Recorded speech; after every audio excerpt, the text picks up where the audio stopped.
Price is moving, but continuation is not holding. Volatility expands, but it does not separate from structure.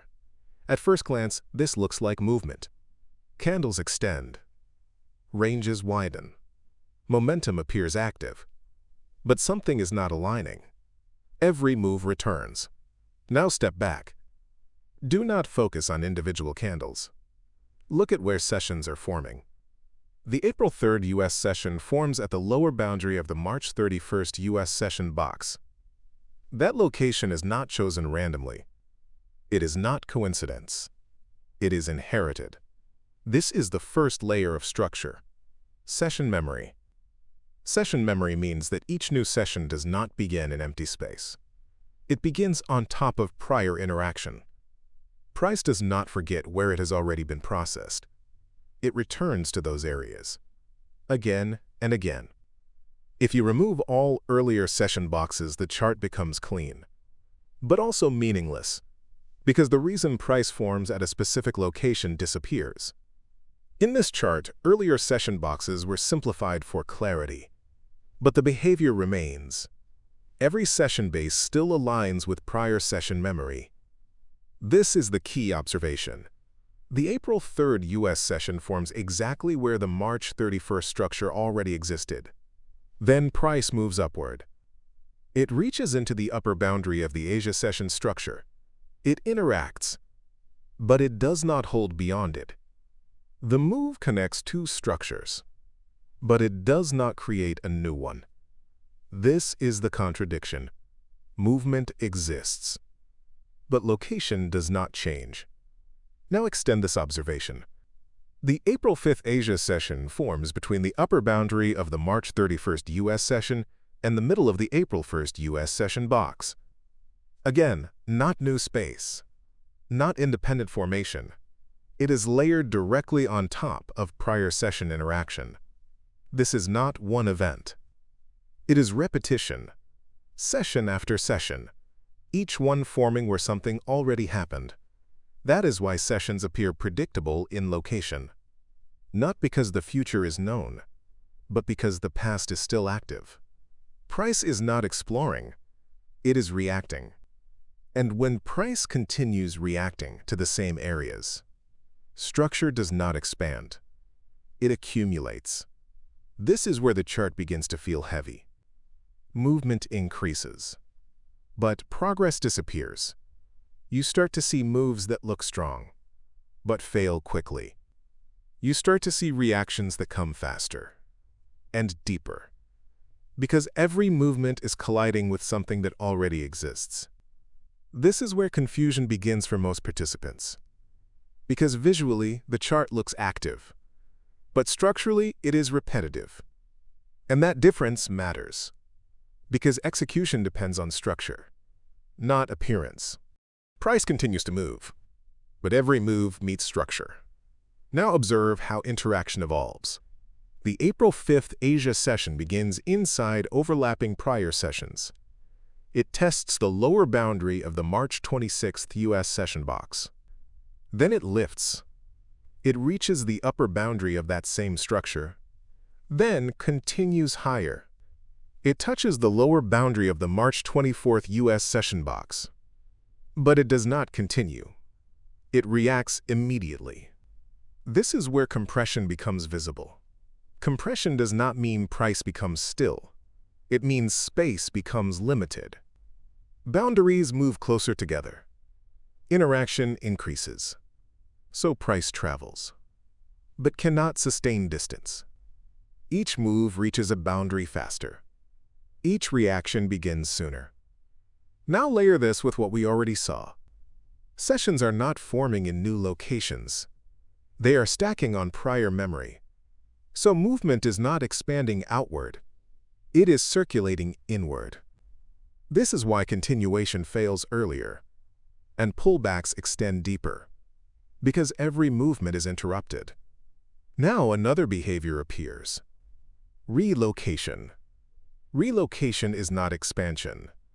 It is transition between structures.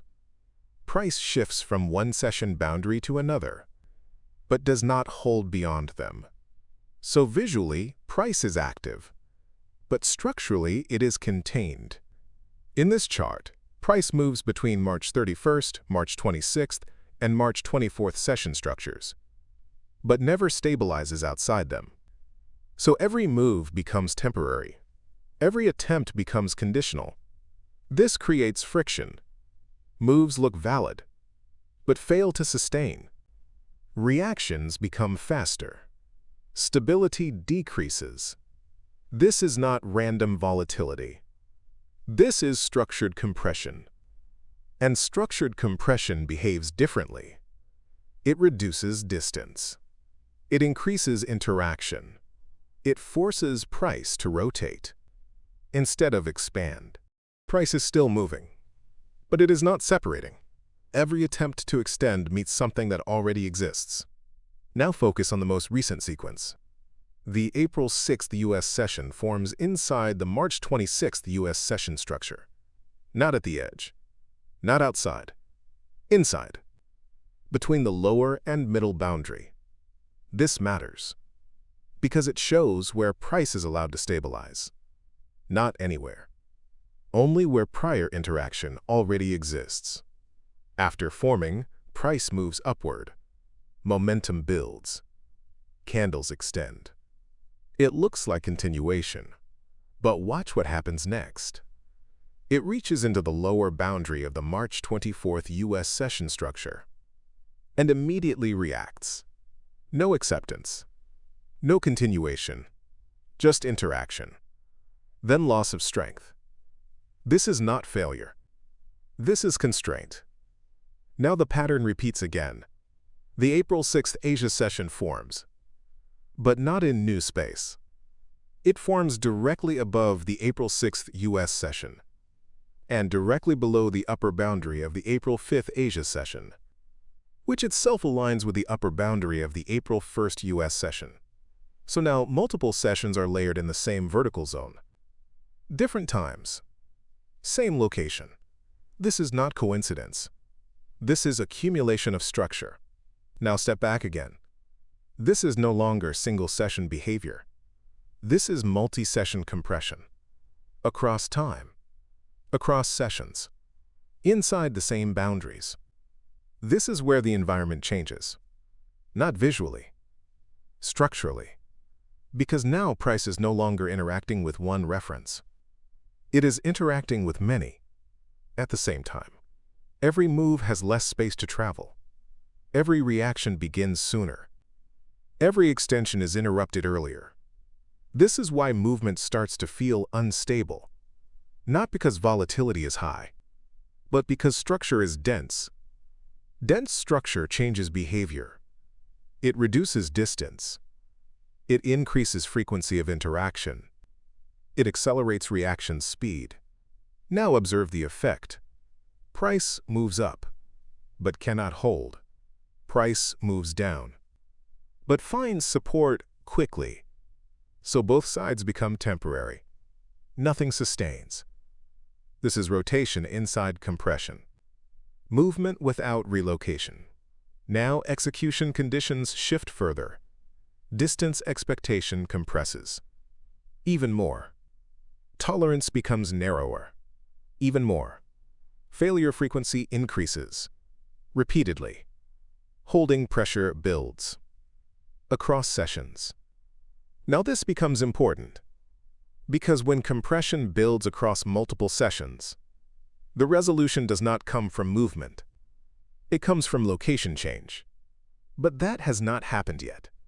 All sessions still form inside prior memory. No session has established itself outside the structure. So nothing has changed, only intensified. If sessions continue forming within this overlapping structure, distance remains limited. If a session forms outside this structure and holds, tolerance must expand. Execution conditions remain in transition.